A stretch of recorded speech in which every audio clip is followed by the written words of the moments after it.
नमस्ते दोस्तों, आज मैं आपके बीच में बहुत ही अहम टॉपिक पर डिस्कशन करूंगा। और जो आज मैं डिस्कशन करूंगा ये आपकी डिबेट का हमेशा हिस्सा रहा है।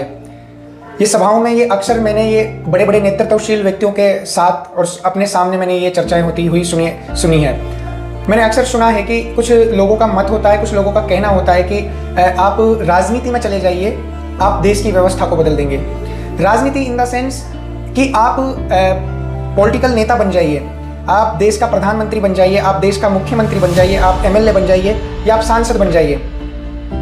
हम सोचते हैं कि संसद में जाकर हम कानून बनाएंगे, हम ऐसे बिल पास करवाएंगे जिससे देश की व्यवस्था बदले, जिससे स्वराज आए, जिससे गाँव में तरक्की हो और जिससे जो स्वदेशी को बढ़ावा मिले। कुछ देशभक्त लोगों का ये मत होता है कि हम चुनाव लड़कर किसी भी तरीके से संसद तक पहुँच जाएं या देश का प्राइम मिनिस्टर बन जाएं। लेकिन ये बात कितनी हद तक सही है और किस लेवल तक सही है, ये जानना हमारे लिए बड़ा गंभीर विषय है। और इस चीज़ पर और इस बात पर मैंने अक्सर घंटों कई दिन डिबेट होती हुई देख रखी है। लेकिन आज मैं जो आपके बीच में बात करूंगा, आप कल्पना कीजिए, आप ज़रा सोचिएगा और आप ये चिंतन कीजिएगा, अगर मैं आप लोगों से कहूँ क्या कोई ऐसा व्यक्ति हो सकता है कि वो अमेरिका की जनता के सामने ये कह सके कि मैं इस देश की व्यवस्था को बदलूंगा, और सामने खड़ी हो देश की वो ताकतवर संस्थाएं और उनको ललकार दे? क्या कोई ऐसा व्यक्ति हो सकता है जो वॉल स्ट्रीट और गुप्त साम्राज्य को ये चुनौती दे दे कि मैं व्यवस्था को बदलूंगा, मैं सारी की सारी चालें बदलूंगा? क्या कोई ऐसा व्यक्ति हो सकता है? क्या कोई ऐसा व्यक्ति हो सकता है कि वो कहे कि मैं हमारे देश के अंदर जो संचालित है और जो चल रही बैंकिंग प्रणाली है, मैं उसको बदलूंगा, उसका राष्ट्रीयकरण करूंगा? आप कल्पना कीजिए, क्या मैं अगर कहूँ या आप लोग कहो, क्या देश का प्रधानमंत्री ये आप लोगों से कह सकता है कि मैं देश को आत्मनिर्भर बनाने के लिए मैं ये कदम उठाऊंगा? क्या देश का प्रधानमंत्री इस बात को बोल सकता है कि मैं जो भारत के अंदर आरबीआई है, रिजर्व बैंक ऑफ इंडिया, मैं इसका राष्ट्रीयकरण करूंगा? हमको बताया जाता है कि 1949 में आरबीआई का राष्ट्रीयकरण कर दिया, लेकिन पता चलता है कि उस आरबीआई का आज भी जिस नीतियों पर वो चलती है, BIS यानी वर्ल्ड बैंक के अकॉर्डिंग और उसकी ही नीतियों पर वो संचालित होती है। और जो वर्ल्ड बैंक का मालिक है, उसकी नीतियाँ किसने बनाई है? जो आज पूरी दुनिया का बेताज बादशाह है, जो हिडन तरीका से आज हमारे NCERT की बुकों में, हम मीडिया की आत्मा में, जिसका नाम कहीं भी नहीं लिया जाता लेकिन हर जगह पर वो अपनी व्यवस्था को स्थापित किए हुए बैठा है, जिसका हर जगह नाम स्थापित है। आज भी वही व्यक्ति उस world bank, international monetary fund, world health organization, world trade organization और भी वर्ल्ड इकोनॉमिक फोरम जैसे जो अड्डे बने हुए हैं, उनका गुप्त रूप से उनको संचालित कर रहा, फंडिंग कर रहा है। और उनके ही जो मोहरे हैं, जो उनके ही जो प्यादे हैं, Bill Gates and Melinda Gates, अगर गेवी जैसी संस्थाओं को संचालित कर रहे हैं। दोस्तों, मैं यहाँ पर जो आप लोगों को बता रहा हूँ, मैं सिर्फ इतना बता रहा हूँ, क्या कोई देश का प्रधानमंत्री या राष्ट्रपति ये कह सकता है और ये देश की आवाम के सामने और जनता के सामने क्या ये बोल सकता है कि मैं भारत की स्थिति को, परिस्थिति को, एजुकेशन सिस्टम को और जो पर्यावरण को बचाने के प्रकल्प और विकल्प है उनके ऊपर काम करूंगा, और मैं भारत को उन नीतियों और उन व्यवस्थाओं से आज़ाद कराऊंगा जो आज़ादी के 78 साल बाद भी आज संचालित हैं? वही अंग्रेजों की व्यवस्था, जिस व्यवस्था के खिलाफ भगत सिंह, चंद्रशेखर आज़ाद, तमाम ऐसे शहीद हो गए इस देश की व्यवस्था को बदलने के लिए।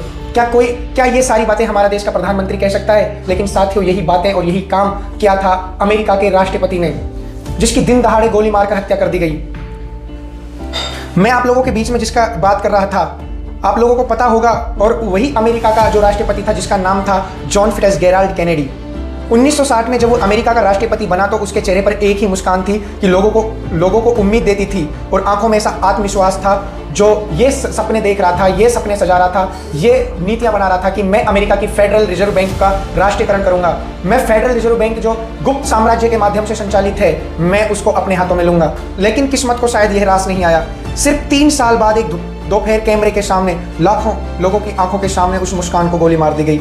यह सिर्फ हत्या नहीं थी, ये सिर्फ हत्या नहीं थी, एक चेतना थी, एक चेतना की हत्या थी, एक चेतना का अंत था, एक ऐसा अंत जिसने हजारों लाखों करोड़ों लोगों की उम्मीदों पर पानी फेर दिया, एक ऐसा अंत जिसने वॉल स्ट्रीट और ग्लोबल एलिट्स को खुशियों से भर दिया था। एक ऐसा मातम और एक ऐसा माहौल था जहां पर अमेरिका को एक नई दिशा की ओर जाना था, और वहीं पर उस विचार का, उस चीज का हत्या हो जाती है और उसकी वहीं पर ये सारी चीजें दफन हो जाती है। ये उस चेतना की हत्या थी जो पूरी मानवता को झकझोर सकती थी। कहानी वहीं से शुरू होती है। तो आइए जानते हैं इस शख्स के बारे में, कौन था ये शख्स, कैसे जन्मा, क्या था इसका बैकग्राउंड। संक्षिप्त में हम बात करेंगे दोस्तों। 1917 में जन्मा था एक बच्चा जिसका नाम था केनेडी, जिसे विरासत में धन मिला, राजनीति मिली और ऐसा मंच मिला जिससे वो दुनिया बदल सकता था। हार्वर्ड से पढ़ाई, नौसेना में सेवा और फिर राजनीति की राह। जब वो राष्ट्रपति बना तब अमेरिका की एक बदलाव की तलाश में था और केनेडी के शब्दों ने जैसे पूरे राष्ट्र को एक नई दिशा दे दी। लेकिन वो बदलाव जितना बड़ा था, विरोध उतना ही गहरा था। केनेडी ने सबसे पहले टकराव मोल लिया CIA से। उसे जल्द ही समझ आ गया कि CIA सिर्फ एक जासूसी एजेंसी नहीं बल्कि यह एक समांतर सरकार है जो पूरी दुनिया में युद्ध तक और हत्याएं करवाती है, जो नीतियां और गुप्त तरीके से देश के अंदर आतंकवाद जैसी घटनाओं को और युद्धों को गढ़ती है और उनका पूर्ण रूप से उनकी एक नींव बनाती है, एक सुनियोजित साजिश तैयार करती है। केनेडी इस बात को बहुत जल्द समझ चुका था। उसे जल्द ही समझ आ गया कि CIA सिर्फ एक जासूसी एजेंसी नहीं बल्कि ये तो पूरी तरीके से एक सरकार के पैरेलल है, एक सरकार की तरह पावर रखती है और बल्कि सरकार से भी ज़्यादा पावर रखती है। तो वेव ऑफ पिंक्स ऑपरेशन, केनेडी ने देखा कि CIA कैसे बिना राष्ट्रपति की अनुमति के युद्ध शुरू कर सकती है। जब ऑपरेशन असफल हुआ तो केनेडी ने कहा, मैं CIA को टुकड़ों में तोड़कर हवा में उड़ा दूंगा। तो केनेडी ने जब ये शब्द बोले, ये बातें बोली, तो क्योंकि केनेडी ये जान चुका था कि CIA, और दोस्तों CIA केवल अमेरिका में ही नहीं, भारत के अंदर भी गुप्त तरीके से आज भी उसी तरीके से उन गुप्त एजेंडाओं को संचालित कर रहा है।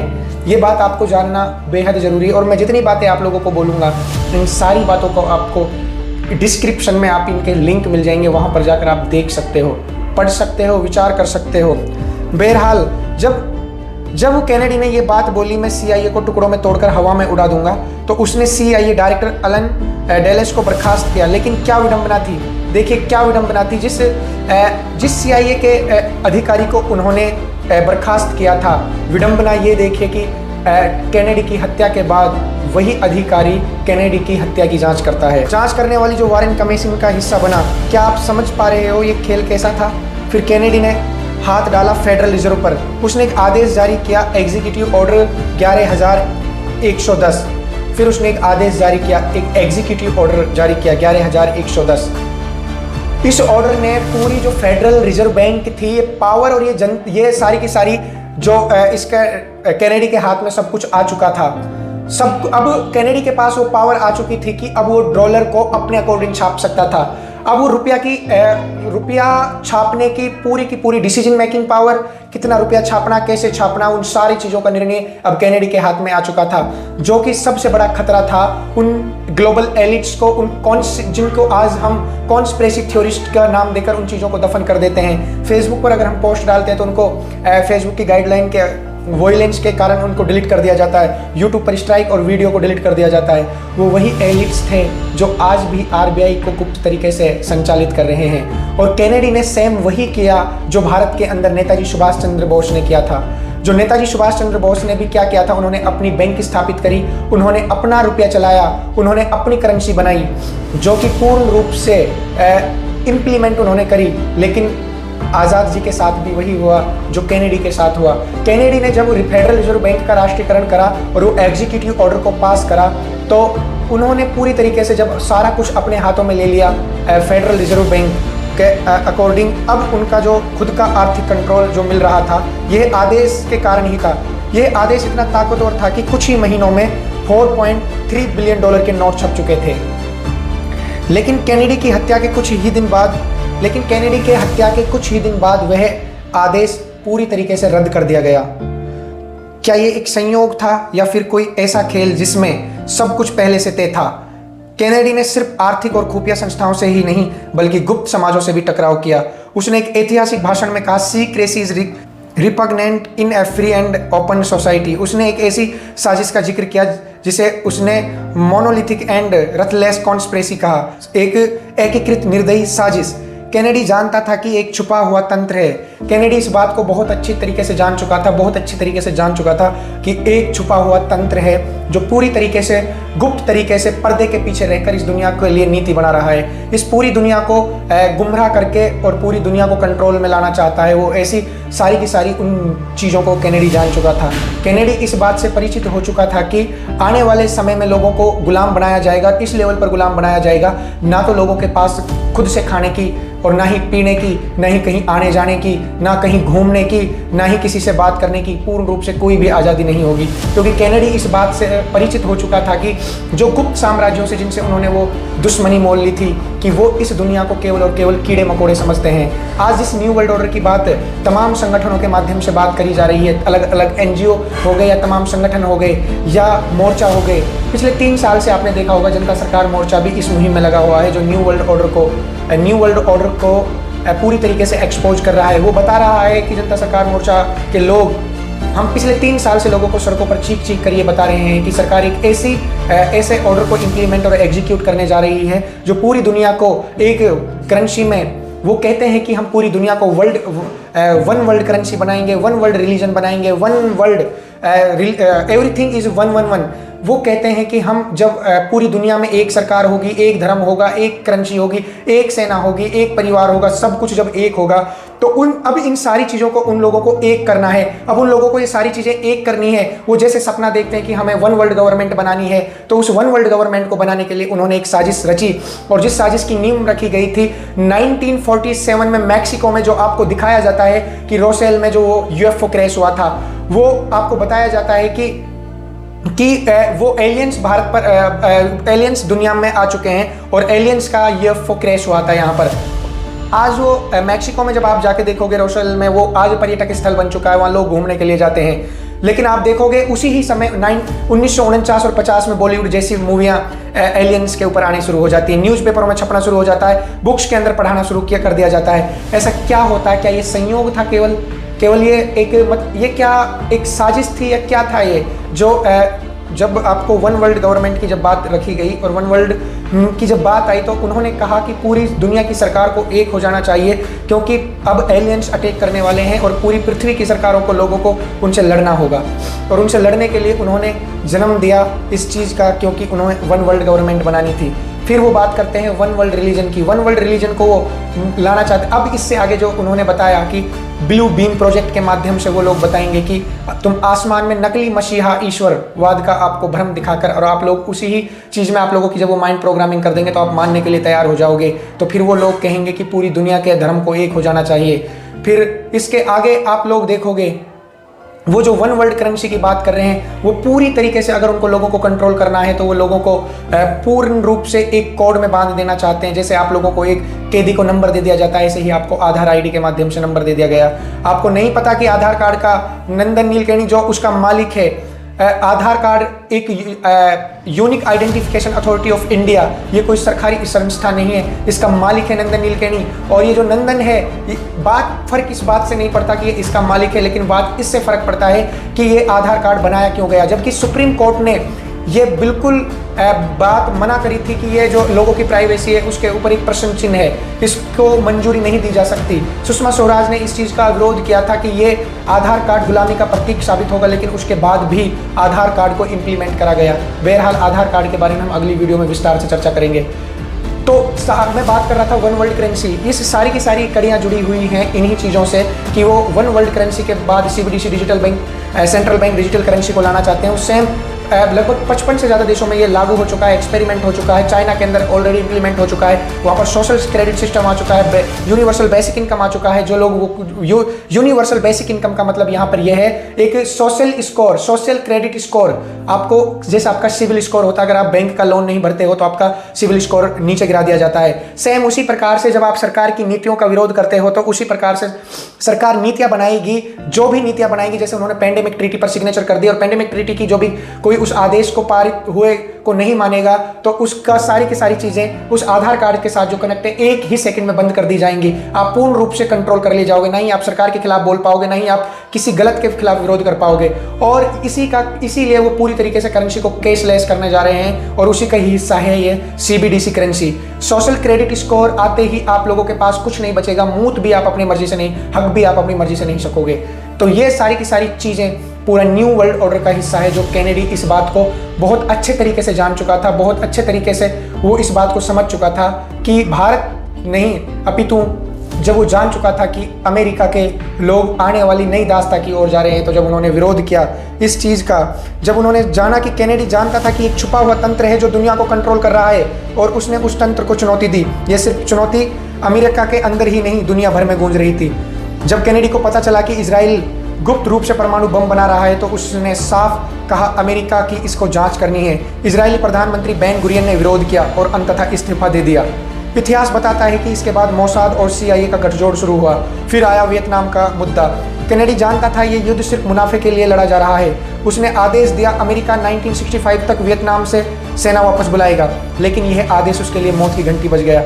उसके एक निर्णय मिलिट्री इंडस्ट्रियल कॉम्प्लेक्स, वो ताकतवर लॉबी जो युद्ध से अरबों कमाती थी, उसके खिलाफ कर दिया। और फिर आया वह दिन 22 नवंबर 1963 का। Dallas Texas. केनेडी कार में सवार होकर निकलता है अमेरिका की सड़कों पर, एक नई आस्था के साथ, एक नई निष्ठा के साथ, एक नए सपने के साथ और एक नई क्रांति के साथ। अचानक एक गोली चलती है, फिर दूसरी गोली चलती है, तीसरी गोली चलती है, और फिर वहीं पर जो केनेडी का जो सर था, केनेडी का सर बुरी तरह उड़ जाता है। कैमरे खामोश हो जाते हैं, दुनिया ठहर जाती है। पूरी दुनिया को बताया जाता है कि एक अकेला व्यक्ति ली हार्वे ओसवाल्ड ने हत्या की, लेकिन वही शख्स गिरफ्तारी के बाद ये कहता है कि मैं तो केवल एक मोहरा हूँ। और केनेडी की हत्या के बाद उस शख्स को जो गोली चलाता उसको भी 48 घंटे बाद मार दिया जाता है। 48 घंटे बाद ओसवाल्ड की भी हत्या कर दी जाती है कैमरे के सामने। जिसने मारा उसका नाम था जैक रूबी, एक नाइट क्लब मालिक था। और अब आता है असली खेल। वारेन कमीशन, जिसकी अध्यक्षता कर रहा था वही एलन डेलेस जिससे केनेडी ने हटाया था। तो रिपोर्ट आई कोई साजिश नहीं, ओसवाल्ड अकेला था। लेकिन 1979 में अमेरिका की कांग्रेस की कमेटी ने साफ कहा यह हत्या सिर्फ एक साजिश थी। आज तक यह बात प्रमाणित नहीं हो पाई कि असली साजिशकर्ता कौन थे, क्योंकि जब साजिश इतनी बड़ी हो तो सबूत नहीं छोड़े जाते, मिटा दिए जाते हैं। क्योंकि आप इन चीज़ों में जो भी मैंने आपको बताई थी कि जब केनेडी जिस CIA के खिलाफ गए, जिन ग्लोबल एलिट्स के खिलाफ गए जो गुप्त रूप से इस पूरी दुनिया को संचालित कर रहे हैं और जिन एजेंडाओं को लेकर वो निकले हुए हैं, जब केनेडी उन लोगों के पास गए और आप यहाँ पर एक प्रश्न चिन्ह जो ये आता है कि जिसको केनेडी ने, जिस CIA के अधिकारी को उन्होंने बर्खास्त किया था, वही बाद में केनेडी की हत्या की जाँच करता है। अब एक सवाल, क्यों मारा गया केनेडी को? केनेडी जैसा होना जरूरी नहीं, जरूरी है केनेडी जैसा सोच पाना। क्या हमारे देश का नेता वो सोच पाएगा केनेडी जैसा? क्या हमारे देश का जो एक युवा या एक व्यक्ति इस नई विश्व व्यवस्था से आप बचाना चाहते हो, तो आप सवाल कीजिए, आप सवाल लिखिए, इस पेंडेमिक ट्रीटी के खिलाफ आप बोलिए उस प्रधानमंत्री से कि उसने किस आधार पर किसने उसको हक दे दिया कि वो आपके शरीरों को किसी दलालों को बेच दे। जिसको कहते हैं वर्ल्ड हेल्थ ऑर्गेनाइजेशन, उसका मालिक भी वही है जिस रॉथस्चाइल्ड फैमिली की मैं बात कर रहा था। बिल एंड मेलिंडा गेट्स जो उनके प्यादे हैं, वही लोग उसको नियंत्रित कर रहे हैं, और उन्हीं लोगों को आपका शरीर उन लोगों ने गिरवी रख दिया। वो लोग कहते हैं पेंडेमिक ट्रीटी में आप कोई भी बीमारी आएगी उसका पहले से एक तैयारी के लिए उन्होंने ये पेंडेमिक ट्रीटी को लेकर आए। वो लोग कहते हैं कि पेंडेमिक ट्रीटी का मतलब यह है कि जिस प्रकार से 2019 में एक बीमारी आई थी, उससे पहले जो एक ड्रिल्स की गई थी इवेंट 201 इवेंट में वही चीज़ बता रहे थे कि इसी प्रकार से एक बीमारी आएगी, उससे हमें ऐसे लड़ना है, लोगों को ऐसे चालान काटने हैं, लोगों को ऐसे घरों में कैद करने हैं, ऐसे लोगों को पागल करना है। उसमें जो सबसे बड़ा रोल अदा करती है मीडिया करती है। पेंडेमिक ट्रीटी के खिलाफ ना कोई मीडिया वाला बोला, ना ही कोई न्यूज़पेपर वाला बोला, कोई भी व्यक्ति नहीं बोला, ना ही धार्मिक संस्था का वो व्यक्ति बोलता है। उस पेंडेमिक ट्रीटी में यह है कि यदि आपका खेत में उन लोगों को लगता है कि वायरस है, इसके कारण फसल के कारण बीमारी फैल सकती है, तो वो आपकी पूरी की पूरी फसल को आग लगा सकते हैं। उस पेंडेमिक ट्रीटी में यह है कि अगर उन लोगों को पता चलता है कि आपके घर में जो व्यक्ति है इसके कारण बीमारी फैल सकती है, तो आपकी बिना मर्जी के ज़बरदस्ती से क्वारंटाइन कर सकते हैं। आप लोगों के पास वो अधिकार ही नहीं रहेगा कि आप लोग अपनी मर्जी से आयुर्वेद उपचार ले सकें। आप जो भी अपनी मर्जी से आप अपने शरीर में क्या डलवाओगे, ये राइट्स आप लोगों के पास नहीं रहा। अब आज जो संविधान का आर्टिकल हमको जीने का अधिकार देता है, उससे ऊपर वो पेंडेमिक ट्रीटी जा चुकी है, जो संविधान की प्रस्तावना इस बात को बोलती है हम भारत के लोग, अब हम भारत के लोग आज उस WHO के गुलाम बन चुके हैं। WHO के गुलाम इन द सेंस जो WHO का मालिक है उनके गुलाम। और उनका मालिक कौन है? वही जो ईस्ट इंडिया कंपनी का मालिक था, जो फेडरल रिजर्व बैंक का मालिक है, जो IMF इंटरनेशनल मॉनेटरी फंड का, वर्ल्ड बैंक का, वर्ल्ड इकोनॉमिक फोरम का, और ये वर्ल्ड ट्रेड ऑर्गेनाइजेशन का, वर्ल्ड हेल्थ ऑर्गेनाइजेशन का, ये तमाम जितने भी संगठन है, सोवियत संघ, कॉमनवेल्थ संगठन जितने भी है, उन सब के जो मूल में है वही लोग हैं, जो कि रॉकफेलर और ये रोथशाइल्ड, ये जितनी भी फैमिली है, ये उनके ही हक में हमारा सारा कुछ आप लोगों का शरीर को उन लोगों ने सौंप दिया है। तो अब यहाँ से आगे आप तय करना है कि आपको कैनेडी की तरह ही चलना है, जो ये JFK कैनेडी ने जो करा था, जेफ कैनेडी ने जो अमेरिका के लोगों को बताया था, अमेरिका के लोगों के लिए लड़ा था, जो अमेरिका की आवाम के लिए जिया था, जो अमेरिका की ही व्यवस्था को बदलने के लिए शहीद हो गया और जिसको दिन दहाड़े गोली मार दी गई। इंदिरा गांधी के अंगरक्षक ने उसको उड़ाया, राजीव गांधी को टुकड़ों में विस्फोट के माध्यम से उड़ा दिया गया। मैं अंतिम में यही कहना चाहूँगा, मैं उस साथी से डिबेट कर सकता हूँ, मैं उस साथी से बात कर सकता हूँ जो साथी ये कहता है कि चुनाव के माध्यम से देश की व्यवस्था को बदला जा सकता है। मैं डंके की चोट पर कहता हूं कि वो साथी तार्किकपूर्ण रूप से तर्कपूर्वक ये बताए कि कैसे बदला जा सकता है। क्या आप उस चुनावी व्यवस्था में जाकर जो पूरी तरीके से जो राष्ट्रपति प्रधानमंत्री कंपनी के तहत भारत के अंदर एक नौकरी पर और एक नौकरी के नौकरशाही के तहत आप लोगों को नियंत्रित कर रहे हैं, उसी सिस्टम में जाकर आप लोग कहते हो कि हम चुनाव के माध्यम से देश की व्यवस्था को बदल देंगे?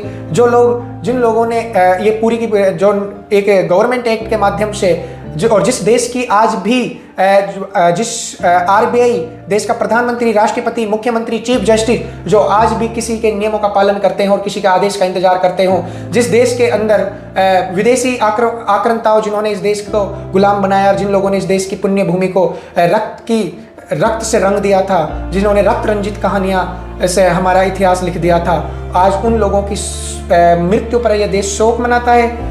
जिस देश ने गुलाम बनाया और उस देश का रानी या राजा यहाँ पर आता था, वो बिना वीजा कर यहाँ पर आता है।